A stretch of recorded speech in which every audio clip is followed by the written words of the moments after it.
សួស្តីបងប្អូនទាំងអស់គ្នាថ្ងៃនេះគ្រូលើកយក limit a នេះមួយគឺ limit x ខិតចិត្ត pi លើ4នៃ sin x ដក cos x នៅលើ1ដកតង់ 2x យើងជួយចូលសិនណាយើងយក pi លើ4ជួយចូលទៅឃើញថា sin x ហើយនឹង cos x វាចេញឬ2លើ2ដូចគ្នាអញ្ចឹងយើងដកទៅចេញ0ហើយ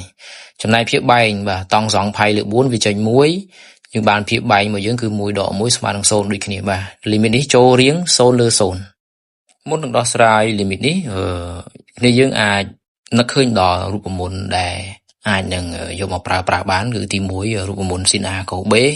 ដក sin b cos a អាហ្នឹងស្មើនឹង sin នៃ a ដ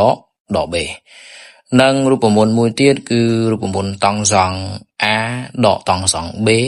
បាទតង់សង់ a ដកតង់សង់ b ស្មើនឹង sin នៃ a ដក b នៅលើ cos a cos b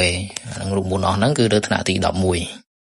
បាទតមកទៀតយើងបំលែង limit a ហ្នឹងដោយទាញឫស2ចេញជាកតាអញ្ចឹងតួខាងមុខក៏បានឫស2លើ2គុណនឹង sin x ដកឲ្យតួទី2គឺឫស2លើ2គុណនឹង cos x បាទមូលហេតុអីជាមើលគុណឫស2បញ្ចូលទៅអានោះវាបាន1តួទី2ក៏អញ្ចឹងដែរគុណទៅវាបាន1ដូចទៅនឹងទម្រង់ដើមរបស់ limit របស់យើងចំណែកភាពបែងយើងពិនិត្យមើលលេខ1បាទលេខ1យើងអាចចំនួនដោយតង់សង់ pi លើ4ព្រោះតង់សង់ pi លើ4គឺស្មើ1អញ្ចឹងភាពបែងគឺទទួលបានតង់សង់ pi លើ4ដកនឹងតង់សង់ x បាទចំណែកមេគុណឬ2លើ2នៅមុខ sin ហើយនឹងឬ2លើ2មុខ cos នេះយើងអាចចំនួនវាដោយប៉ុន្មានទៅយើងអាចចំនួនវាដោយប៉ុន្មានគឺអាចជួសវាដោយ cos pi លើ4បាទគុណ sin x ដកឲ្យអានោះគឺចំនួនដោយ sin pi នៅលើ4ដូចគ្នាសម្រាប់ភាពបែងយើងមើល pi លើ4យើងចាត់ទុកវាជាតួ a ហើយ x ជាតួ b អញ្ចឹងវាទៅជាតង់ a ដកតង់ b ចំនួនដោយរូបមន្តគឺ sin a ដក b នៅលើ cos a cos b បាទតមកទៀតឬ2យើងអាចយកមកមុខ limit បានហើយភាគយកយើងអាចសរសេរវាទៅជា sin នៃមុំ x ដកឲ្យ pi លើ4ដោយសារតែ pi លើ4បាទ cos pi លើ4និង sin x ហ្នឹងវាចូលរៀង sin a cos b ទៅតាមរូបមន្តដែលយើងបានរំលឹកពីលើមកមិញហ្នឹងគឺ sin a cos b ដក sin b cos a វាចេញ sin a ដក b ហើយសម្រាប់ភាពបែងគឺយើងគុណចម្រាស់វាទៅជា sin នៃមុំ pi នៅលើ4ដក x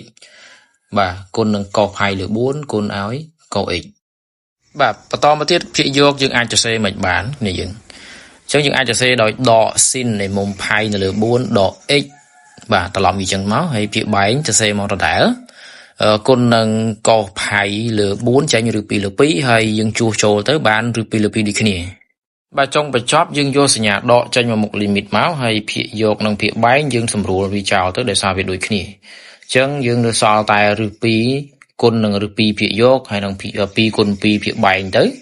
ហើយពិនិត្យមើលណាសម្រួលបានគឺយើងសម្រួលវាចោលទៅចម្លើយចុងក្រោយគឺយើងបានដកឬ2នៅលើ2បាទលោកគ្រូសូមបកទៅខាងលើបន្តិចដោយសារតែsin នៃមុំ x ដក pi នៅលើ4ហ្នឹងតើយើងត្រឡប់វាមិនបាទគឺយើងត្រឡប់ដក pi លើ4មកមុខមកហើយទាញសញ្ញាដកចេញជាកតាទៅដើម្បីឲ្យចូលទៅជាទម្រង់ sin នៃមុំដក theta ចេញដក sin theta អញ្ចឹងវាចេញដក sin នៃមុំ pi លើ4ដកឲ្យ x